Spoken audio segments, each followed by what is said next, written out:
그러면 언제부터 그렇게 쿼터 법칙을? 그렇게 하는지. 비슷한 질문이 앞전에 있었는데, 쿼터 법칙이라는 건 뭐냐면, 모르는 사람에 의해서 나는 내가 버는 사람의 동일한 수준의 사람들에 비해서 25% 수준에서 소비를 한다는 제 규정이에요.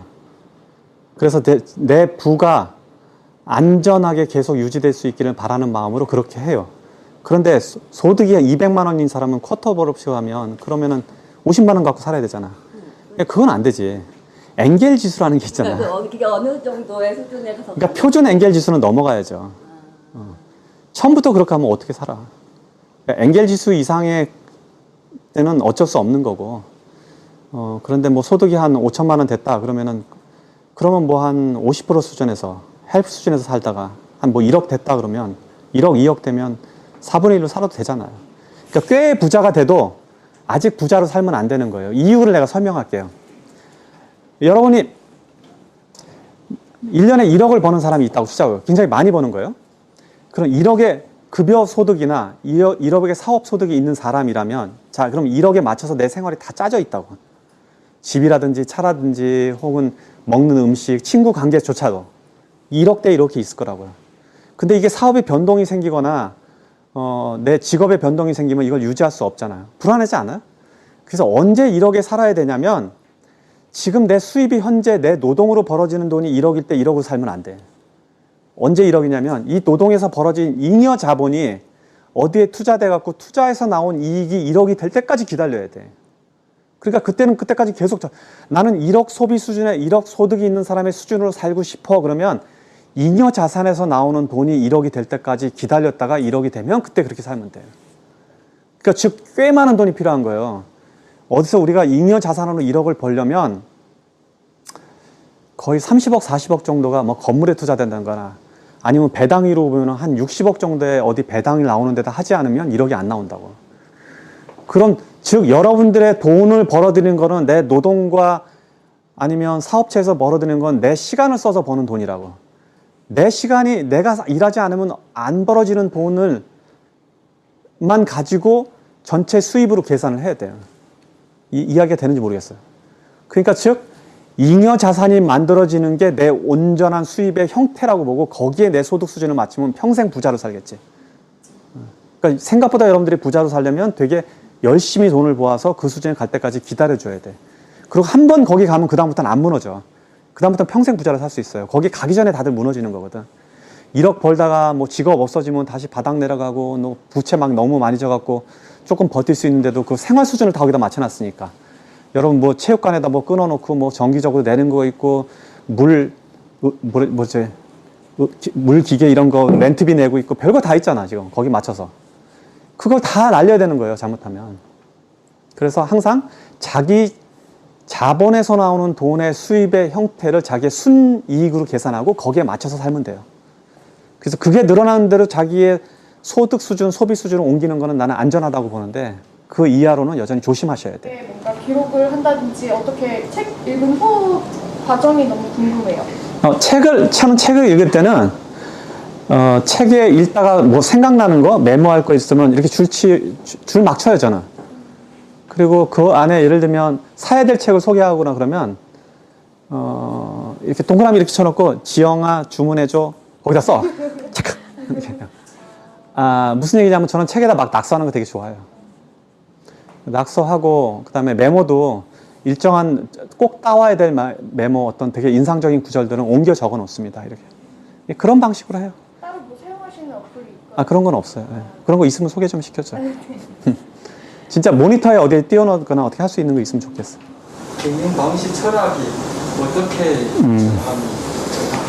저 친구는 이제 저 한국에 공부하러 온 외국 친구예요. 한국말 되게 많이 늘었네. 내가 가끔 봐서 하나씩 하자고. 저는 회사를 지금 안식년을 보내고 있는데 안식년은 사실 일 안 한다고 하는 날인데 뭐 안 하긴 안 하진 않지. 내 개인 재산은 지켜야 되니까 아침마다 일을 해요. 그리고 회사는 어떻게 운영하면 이사회를 통해서 일을 합니다. 그러니까 사장들은 자기가 독자적으로 결정하니까 사장하고 결정하는 건 3가지밖에 없어요. 저는 지금은.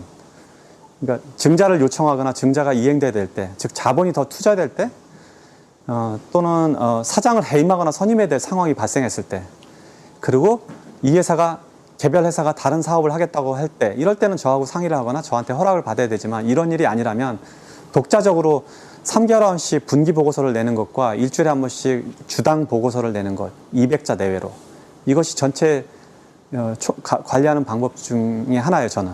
그러니까 카톡으로 회사를 운영하는 거예요. 방에다 7명의 사장이, 우리는 같은 방에다 다 써요. 그냥 자기 얘기를. 나한테 따로 긴밀히 할 이야기가 있으면 뭐 따로 보내겠지만 그런 일은 거의 없고, 그러니까 우리는 각자 회사가, 다른 회사가, 계열사가 서로 무슨 일을 하는지 서로 다 알아요. 이게 별개 회사인데도 불구하고, 어디는 꽃집이고, 어디는 도시락 가게고, 어디는 출판사고, 어디는 금융사고, 뭐 이렇게 다 있는데도 불구하고 거기다 다 씁니다. 그래서 서로 무슨 일을 하는지 서로 알게 하고, 그리고 그걸 200자 넘지 않게 해요. 일주일에 한 번씩 보내는 거는. 사진은 첨가할 수 있는데 글자는 200자 내외로 이렇게 하게 하고, 그 다음에 3개월에 한 번씩 분기 보고서, 즉 상장회사가 하는 분기 보고서 형태, 이걸로 내가 회사를 평가하는 거예요. 지금 잘하고 있나 못하고 있나, 이런 거로 보고, 그 다음에 연간 보고서로 이제 사장들의 실적을 평가하는 거고, 이게 답니다. 그리고 더 큰 회사는 어떻게 하면, 그러면 이사회가 있어. 이거는 이제 외국인들도 많이 있고, 그래서 이사회에서 결정하고, 그 경영은 경영자가 책임지는 거예요. 그러니까 전통적인 그냥 회사 경영 방식을 따를 뿐이에요. 뭐 특별한 방식이 노하우가 있는 건 아니에요. 회사가 커지면 가능해져. 작으면 안 되는데. 잘 할 수 있는 일이, 잘 할 수 있는 분야, 국제적으로 어떻게 찾을 수 있어요? 그거는 딱히 없고, 나는 이렇게 자질구레하게 이렇게 잔재주는 좀 있었어요. 뭘 특별하게 자격증을 딸 정도로 뭘 해보지도 않았고, 유난히 뭘 잘하거나, 나는 뭐 운동 뭐 이런 것도 별로 관심 없고, 카드도 어떻게 하는지 모르고, 화투도 모른다고요. 근데 조금 뭐는 다 했다고. 예를 들면 컴퓨터 프로그램도 엑셀을 적당히 다룰 수 있고, 포토샵 조금 하고, 뭐 SNS도 뭐 이렇게 조금 해갖고, 뭔가 이렇게 남을 가르칠 정도는 아닌데, 부스러기로 이렇게 배운 것들이 내 경영에 엄청 도움이 된 건 사실이에요. 그러니까 알아듣긴 다 알아듣고, 적당히 어느 정도 선까지는 젊은 친구들하고 이렇게 할 만한큼은 다 하는 상태에서 했던 것 자체가 회사가 커지고 나서 회사는 성장 과정에서 굉장히 도움이 많이 됐던 것 같아요. 그래서 나는 우리 아들 중에 하나가 이렇게 이것 찔끔 저것 찔끔 하는데 야단 안 칩니다. 일단 범죄는 아니니까. 야단 안 치고, 그게 나중에 어떤 경우에 빚을 발할 수 있다고 생각하기 때문에, 뭐 어디 가서 뭔 일하다가 그만두고 여기서 뭔 일하고, 이거 생각보다 괜찮은 것 같아요. 이걸 물론 이게 나중에 결과로 나타날지 안 나타나지는 자신은 없는데, 그래도 뭔가 강하게 뭘 하고 싶어 해서 욕구가 있어서 그걸 몰입하는 사람이 아니라면, 그렇게 부분적으로 다 이것저것 아는 것도 나중에 큰 도움이 될 거라고 봅니다. 그래서 내가 뭐 특별히 잘하는 거 없는데 나는 뭘 해야 될까 이런 걱정하는 사람조차도 이런 방식으로 이해를 하면 생각보다 나는 나쁘지 않은 것 같이 보여요. 그래서 그런 잔재주가 도움이 됐던 것 같아요. 세 번째 질문. 뭐 이렇게 많아. 다 중국으로 가져가려고 그러는 거지 지금. 평생 습관, 어떤 습관 가지고 있어서 지금의 이런 성과, 열매 나올 수 있어요. 근데 막 이게 상징적으로 뭐 할 만한 습관은 없는데, 일상에서 그냥 보통 평범한 사람들의 보다 조금 나을 정도지. 아침에 일찍 일어나는 이거 습관인가? 이게 뭐 자랑할 일인가? 뭐 근데 나는 밖에서 음식 잘 안 먹고 가족이랑 대부분 먹고, 와이프가 귀찮긴 하겠죠. 그리고 과식 안 하고, 또 요란한 자리에 안 가고, 유명하다고 하는 사람 찾아다니는 일 없고, 어디 상장 받으러 뭐 그런 거에 관심도 없고, 정치 권력에 기웃된 적도 없고, 그때 연예인이 뭐 어쩌다고 이쁘다고 찾아가 본 적도 없고, 그래서 그런 삶 자체가 어쩌면 구숭숭한 문제를 내 인생에 안 끌어들였을 거예요. 이제 그거는 사업급이 커져도 그게 내 삶의 일정한 패턴 안에 들어와 있기 때문에, 그 정도면 어쩌면 여러분들한테 자랑할 만한 일인 것 같아요. 나는 경영자 치고는 되게 평범한 아저씨로 사는 사람이거든요.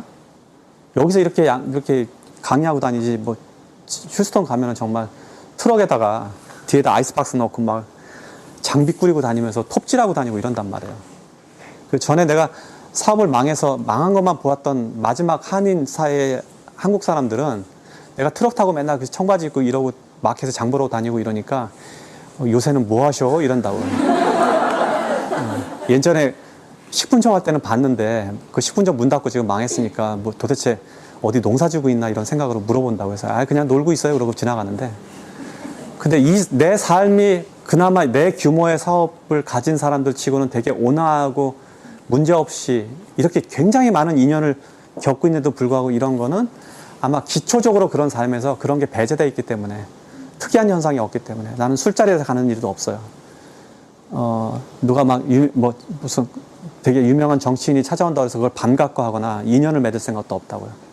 최근에 휴스턴에 국무총리가 왔을 때 총영사가 친구라서 한번 만난 적이 있었는데 나올 때 일어서는데 그 친구가 자꾸 발길을 이렇게 하더라고요. 그래서 왜 그러니까 사진 찍으란 얘기예요 지금. 사진 찍잖아요 정치인이라 이렇게 하고. 근데 내가 사진 안 찍고 나왔어요. 내가 그게 쓸 일이 뭐가 있냐고. 그거 어디다 자랑할 일도 아니고. 그리고 그 사람이 나를 기억이나 하겠냐고. 그 많이 지나가는 공간 다니다가 본 사람인데. 그냥 그 친구 때문에 따라가서 그런 사람 한번 보고 왔으면 됐지. 그러니까 이 정도 주체성이 있으니까 어디에 연류가 안 되는 거예요. 그리고 제가 안 만나는 두 부류가 있습니다. 실제로 친구로 안 만나는 부류가. 그게 연예인과 정치인이에요. 연예인들 아는 사람들 몇 명 되는데 이거 뭐 따라다니거나 뭐 그렇다고 그 사람들이 온다고 해서 뭐 반기거나 이럴 입장도 아니에요. 잘 됐으면 좋겠다는 그런 분들이 특별한 분들이 있으시면 혹시 있으시다면 어떤 분들이 사실은 그런 건 너무 많아서 이야기하기가 좀 그래. 정말 사람들 보면 이렇게 온 힘을 다해서 자기의 목표를 이루기 위해서 노력하는 사람들이 내 주위에는 천지예요. 여러분들이 생각보다 많아요. 저는 그럭저럭 한 3,000명하고 인연을 가졌는데 그래도 내가 얼굴을 거의 기억할 정도로 지금 되게 다들 정이 있거든요. 근데 그 안에 들어가면 정말 치열하게 사는 사람들 많아요. 그래서 나는 이게 성공의 기준을 볼 때 여러분들은 내가 높이 쌓았다고 지금 성공했다고 지금 이렇게 하는 건데 나는 내 제자들이 나 선생이라고 생각을 해요. 이 높이 쌓은 건 내가 어쩌면 맞을지 모르지만 정말 멀리 온 사람들이 있거든. 아주 멀리 온 사람도 성공한 거예요. 그러니까 이걸 내가 제자라고 부를 수 있을까? 서로 나는 다 배운다고 생각을 하는 거죠. 안에서 뭐 어떤 때 부끄러워요. 정말 존경받을 만한 사람들 많아요. 그러니까 그런 거 애착해 가죠. 그런 사람들이 노력을 하고 막 열심을 부리고 그 목표 지향적으로 움직이는 거 보면 너무 멋있어요. 너무 많습니다, 제 주위에. 그러니까 여러분들도 그렇게 사셔야 돼요. 그리고 이미 되게 크게 성공했고 굉장히 높은 탑을 이미 쌓았는데도 아주 겸손하고 열심히 노력하는 제자들도 엄청 많아요. 존경할 만하죠, 그런 거는. 내가 예를 들면 고반식당의 한지훈이라고 있습니다. 나 만났을 때 매장이 서너 개 있었나? 지금은 고반식당 그러면 꽤 브랜드가 알려져 있을 거예요. 몇십 개가 벌써 있으니까.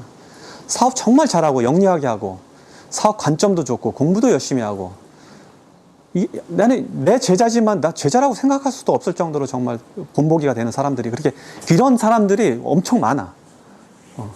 그러니까 나는 이런 환경에 내가 그래도 선생이란 자격으로 설 수 있다는 게 정말 난 되게 자랑스러워요. 여기도 마찬가지고. 그래서 그런 주변에 엄청 그런 좋은 사람들이 많습니다. 결국에 독서를 해서 그걸 실체로 끌어와야 되는데 회장님 말에 노하우가 있는지 좀 있긴 있어요. 그거는 나는 독서는 되게 유용한 공부 방법이고 아주 필요한 거라고 영전히 생각하고 되게 중요하다고 하고 많이 독서를 하라고 합니다. 그렇지만 아까 설명한 대로 독서가 부자를 만들거나 이 사람을 똑똑하게 만들지 않아요. 독서한 후에 이거를 스스로 되새김질을 하는 과정이 필요하거든요. 아마 여기서 그걸 하시려고 지금 모여서 이거 하자는데 책을 읽으면 이 책이 저자의 권위에 의해서 그 책에 항복하면 안 돼요. 그게 어떤 저자건. 저도 포함됩니다, 지금 이게. 무슨 얘기냐면 저 사람의 권위에 이 책이 진리처럼 받아들이면 안 되는 거예요. 이거는 하나의 방법이구나, 하나의 모델이구나 생각을 해야지 이 책이 이렇게 나왔으니까 줄 긋고 외우고 거기다 막 필사하고 이런 거는 잘못하면 되게 무모한 짓이에요. 그리고 모든 성공한 책, 모든 가르침은 특히 성공에 관련된 책들은 문제점이 뭐냐? 이 성공이 규칙화되는 순간 이미 효용 가치가 끝나버려요. 이걸 이해해야 돼. 저 사람이 저렇게 성공했으니까 이 책을 보고 내가 성공을 한다고 생각하고 덤비면 실패합니다. 그 성공은 이미 효용 가치가 떨어진 거를 이런 방식도 있다고 가르친 거고, 혹은 어떤 성공 서적들은 자기의 성공을 표현해야 되는데, 자랑해야 되는데, 자랑할 방법이 자기의 능력으로 해야 됐다고 이야기를 해야 되니까 그 안에서 스스로 전에 자기도 안 했던 규칙을 만들어서 이거를 공식처럼 가르치는 책들이 있어요. 그럼 이건 죽은 지혜예요.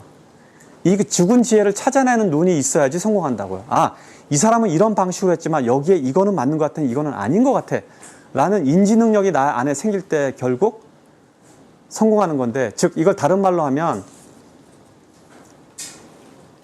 저 성공이 내 성공에 동일한 방식으로 적용될지를 볼 줄 아는 눈, 스스로 생각할 수 있는 능력이 있을 때, 즉 이거를 질문하는 능력이 생길 때, 그때 진짜 모습이 보일 겁니다. 과거에 아무리 훌륭한 지식이다 하더라도 스마트폰 세대 지금에 맞지 않는 경우가 많은데 과연 그도 과거에 어떤 그런 임팩트를 얻었는지. 그 사람이 하는 철학을 배우라는 말이 이게 이런 게 다 문제가 되는 거야. 무슨 의도의 철학이냐 이거지. 그리고 그 사람이 말하는 철학은 뭐냐 이거야. 우리가 철학이라는 단어를 쓸 때 그 단어가 저기서 지금 들린 철학의 말과 그 누군가 했다는 철학의 말과 지금 우리가 여기서 쓰는 철학의 말이 동일한 의미로 전달이 되고 있는 건가? 여기부터 지금 문제가 생기는 거야. 그러니까 이런 질문들을 해봐야지, 읽으면서. 그 철학은 뭐야? 이게 그냥 생활에서 나오는 교훈을 말하는 건지 아니면 심오한 사상을 얘기하는 건지 모른다고요. 그러니까 저 말의 질문이 내가 전달이 지금 안 돼. 그리고 이걸 내가 대답하더라도 이게 전달이 안 될 거라고요. 이런 오차들을 서로 이야기해보고 평가하고 깊게 들어가는 교육, 즉 질문하는 교육이 들어오면 나는 더 좋다고 보는 거죠. 그래서 독서를 혼자 하지 마시고 모여서 이렇게 하셔도 되게 좋아요. 이참에 이렇게 모임 가졌으니까 여기 대표님 중심으로 해갖고 여러분들이 이렇게 모임 한번 해보세요.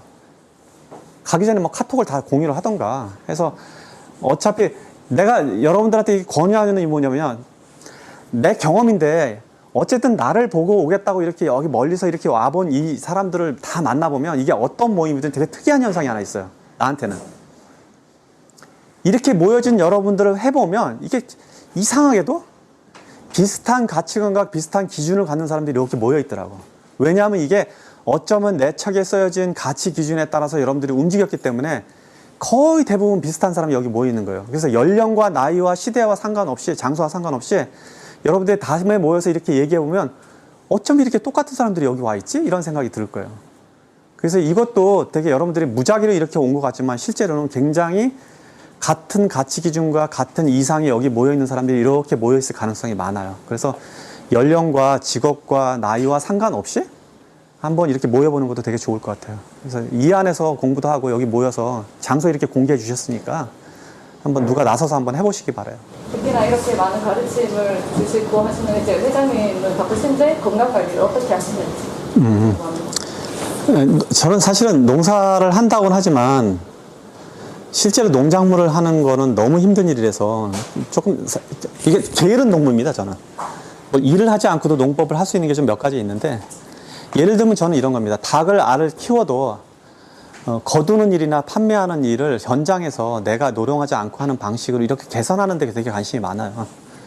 그래서 지금도 이제 이리저리 지금 테스팅을 해보고 있는데, 제 구상은 이런 거예요.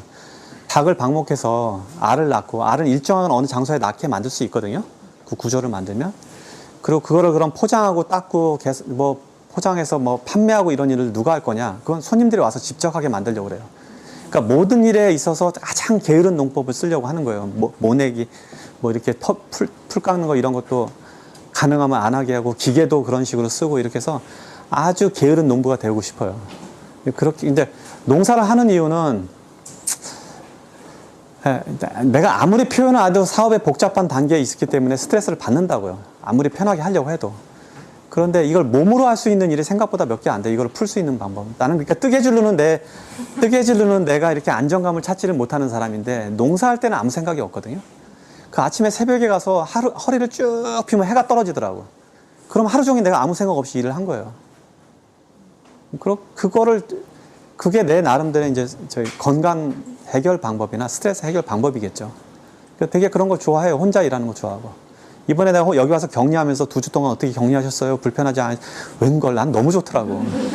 아무도 나를 귀찮게 하지 않고, 아무도 나를 찾지 않고, 2주 동안 온전하게 자유를 누리는 수 있는 거, 다음에 또 격리하고 싶더라고요. 농장에서 제가 그렇게 합니다. 아침에 가서 혼자 가서 일하고, 하루 종일 아무 소리 안 하면 일하도 전혀 힘들지가 않더라고요. 그리고 농사는, 취미로 농사하는 거는 100평도 어마어마하게 큰 거고, 10평도 못 합니다, 사람들은. 그래서 농사나 이렇게 뒤에다 나 붙이는 사람은 농사하면 안 돼요. 농사는 엄청 힘든 일이에요. 함부로 못하는 일입니다. 근데 여자분이 그런다는 건 되게 대단한 일이네요. 어쩌다 그런 여자를 만났어, 힘들게. 이제 돈도 반 뺏기지. 예, 주말에는 이제 농사해야 되지. 큰일 났네. 아직 시간 좀 남았으니까. 뭐 아직 결혼 안 했으니까. 그러니까 내가 돈을 벌었을 때 여기서 이제 더 포기해야 되는 이런 것들. 그 돈을 벌기 때문에 있는 것들. 내가 아무리 좋은 성과를 내도 경쟁 업체들한테 이제 또 욕을 먹고 난 선의를 했지만 이제 그렇게 좀 나오는 로고들에 대해서 회장님 어떻게 생각하세요? 그래서 그건 사업에서 일상적인 일은 아닌가요? 나는 그런 일을 너무 흔해서 그게 뭐 문제일 가능성을 못 느끼는데.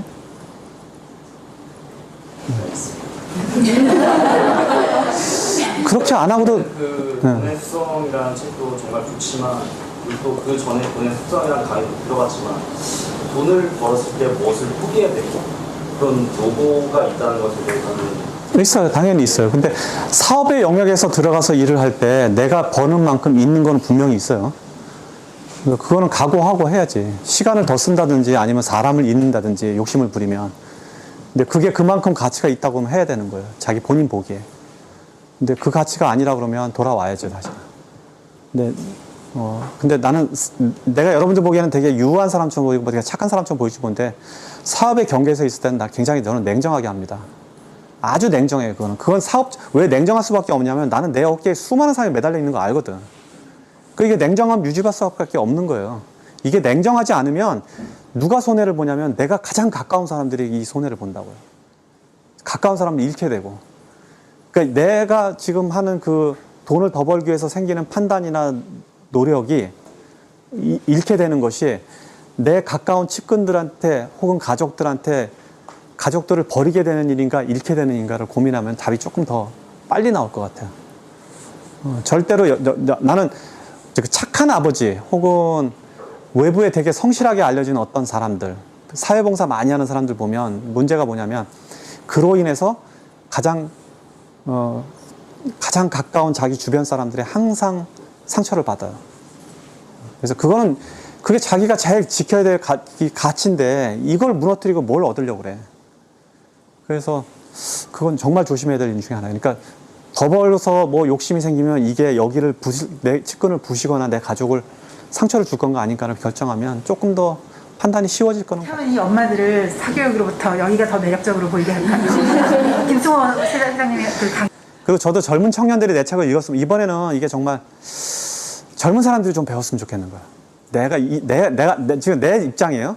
내가 만약에 내가 저기 써 있는 저런 책을 20대에 봤더라면 그때 가치를 봤더라면 정말 훨씬 더 성장했을 것 같아요. 이런 실수를 몇 번은 줄였을 것 같은 생각이 드는 거죠. 그래서 젊은 친구들의 100만 원이 지금 40대, 50대에는 이게 100만 원이 아니라 1억, 2억일 가능성이 있거든요. 너무 아까워, 지금 막. 그래서 이제 일부 독자층에서는 이걸 만화로 만들어달라 해서 중고등학생을 좀 가르치자 이런 제안이 있어서 실제로 지금 만화책으로 한번 만들어 볼까도 하고 그거 만화책 나오면 여러분들이 그냥 교재로 하든지 해서 모여서 공부했으면 좋겠어요. 그러니까 돈 공부를 하는 거를 한국 문화에서는 이렇게 뭔가 이렇게 유치하거나 아니면 비난받을 행동까지 이렇게 그렇게까지도 생각하는 사람들이 있단 말이에요. 이게 돈 갖고 뭐 이런 표현들을 한단 말이에요. 그런데 돈을 여러분들이 그런 측면으로 해서 무시하게 되면 반대로 돈이 여러분을 무시하거든요. 근데 돈에 무시받는 건 괜찮다고 생각하는 사람이 있을지 모르지만 돈에게 무시당하면 무슨 일이 벌어지냐면 여기서 생존이 안 된단 말이에요. 현재 사회에서. 그리고 그 피해를 나와 내 가족이 온전히 다 당하거든. 그러니까 여러분들은 돈 공부를 하셔야 돼요. 경제 공부를 안 하면 안 돼. 내 재산을 지켜야 된단 말이에요. 버는 건 어떻게 벌어서 열심히 벌 수는 있는데 즉 이 사회활동 중에서 제일 쉬운 게 돈 버는 거예요, 결국은. 근데 문제는 내 시간과 내 노동을 들여서 돈을 벌 수는 누구나 있어요. 근데 이 돈을 지키는 거, 늘리는 거, 쓰는 거 이런 거는 또 다른 기능이에요. 그래서 그거 각자 다른 기능이란 걸 이해하고 각자 다른 형태로 공부를 해야 된단 말이에요. 그리고 이런 건 노하우가 있는 사람들이 되게 많단 말이에요. 투자의 방식에 대해서, 불리는 거에 대해서, 현명하게 돈을 쓰는 방식에 대해서 서로 공부하고 나누고 하면 내 재산을 지켜낼 수 있죠. 여러분들이 갖고 있는 돈이란 실제는 뭐냐면 여러분의 시간이 뭉쳐진 결정체라고요. 그게 숫자로 나타난 게 돈이잖아. 내가 이미 과거에 쓴 이 시간을 돈으로 하는 결정체를 지금 갖고 있는 건데 이거를 은행에다 넣어놓으면 물가 상승률이 보통 2%인데 그냥 놔두면은 100만 원이 98만 원이 된 거예요, 내년에. 내 돈이 없어지는 거예요. 놓으면 놓을수록 없어져. 물가 상승률은 계속 올라가고 있으니까. 그러면은 물가 상승률 이상 벌어야 되는 능력이 나한테 있어야지 내가 부자로 살 거 아니야. 이거 어디서 배워? 왜 버는 데만 막 신경 써갖고 돈을 녹이고 있냐고. 버는 능력만큼 버는 거에 대한 기능을 배우고 버는 것만큼 기술을 배우듯이 지키고 쓰고 유지하는 것도 똑같이 배워줘야지. 이 책임을 내가 부과하는 거예요. 이 책에서 여러분들한테.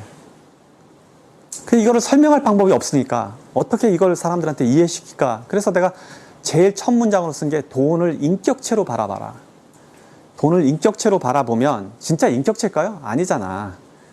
인격체로 바라보니까 막 돈한테 인사하고 잘 가, 또 와, 안녕 이렇게 하시는데 나쁘진 않아요. 근데 인격체로 바라보라는 얘기는 이거를 인격체로 바라보면 사람처럼 돼야 되니까 상당히 어려워하고 소중하게 여기고 좋은 데 보내려고 노력하고 벌 때도 되게 반가워 이런 게 있잖아요.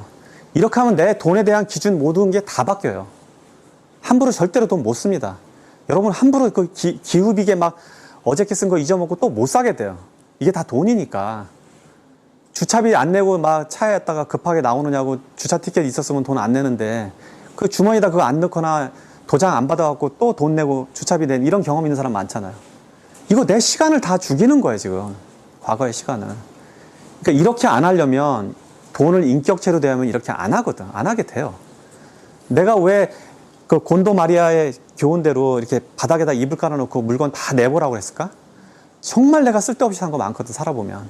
이거 전부 다, 이렇게 산 이거 다 전부 다 여러분의 시간이 거기다 다 쌓여 있는 거예요. 과거의 시간들이. 이게 돈보다, 이게 다 돈인데 그 돈이라는 게 결국 여러분들의 시간. 과거에 내가 노력한 노동의 근거란 말이에요, 이게. 얘네들이 애를 낳게 만들어서 줘야 돼도 모자랄 판에 이걸 버리고 있는 거잖아. 근데 인격체로 바라보면 이런 문제들이 다 없어져요. 그러니까 제발 돈을 인격체로 바라보라 이거죠. 그리고 부자가 되는 게 되게 멀다고 생각하지 마요. 돈은 중력의 특성을 가졌기 때문에 모아보면 모아볼수록 복리라는 개념으로 늘어나게 돼 있어요. 그래서 부자가 천천히 잘 안 돼. 부자가 되려면 거의 20년이 걸려요. 내 책에 쓴 교훈을 그대로 지키고 한 20년 동안 꾸준히 하면 사실은 누구나 다 부자가 돼. 월급쟁이도 상관없어. 다 부자가 될 수밖에 없어요. 그 가치를 그대로 지키면. 뭐 사업을 하면 더 빨리 될 수는 있겠지. 그렇지만 아무것도 못 배우고 만약에 이 가치를 기준을 안 따르면 사업을 해서 떼돈을 벌어도 20년 후에 거지가 될 수 있다고. 즉 버는 게 중요한 게 아니야. 쓰는 거 모으는 거 불리는 게 다 중요한 거지. 이 교훈을 다 함께 다 배우라는 얘기예요. 모여서 배우세요, 같이. 여기 선생님하고. 될 수 있을 거라고 생각합니다. 만약 그렇게 모임이 다시 한번 이렇게 된다면 부장님이 다시 한번 그러니까 여러분들이 만들어서 저 친구를 우리 총무나 뭐 시키시라고. 여러분들이 만들어서 다음에 이렇게 있을 때 다시 만들어서 만약에 여기 대표님이 이야기하면 내가 다시 올게 나중에. 모여서 공부해요. 모여서 공부하는 거 너무 적극 장려하는 편이에요. 내가 제일 부러운 게 여러분들이 이렇게 모이는 거거든요. 나는 이런 기회가 한 번도 없었어. 내 주변에 내가 사업을 하면서 했던 친구들은 맨 도나스 얘기나 하고 앉았고 무슨 그러니까 이렇게 진취적인 역할을 하는 친구들이 주변에 별로 없었단 말이에요. 나는 사업이 되게 사업적인 거에 관심이 있고 되게 거시적인 관심이 많았는데 뭐 독서도 관심 없고 뭐 드라마 얘기만 이러니까 이렇게 여러분들이 모여있는 구조나 이렇게 사업가들끼리 모여있는 거는 나는 너무 부러운 거죠. 내가 가르치고 있는데도 불구하고. 그러니까 여러분들 이렇게 나는 이런 모임이 만약에 휴스턴에 있다면 내가 휴스턴에 안 나올 것 같은데 이렇게 좋은 친구들이 있다면 여러분들 모여서 한번 해보세요. 네.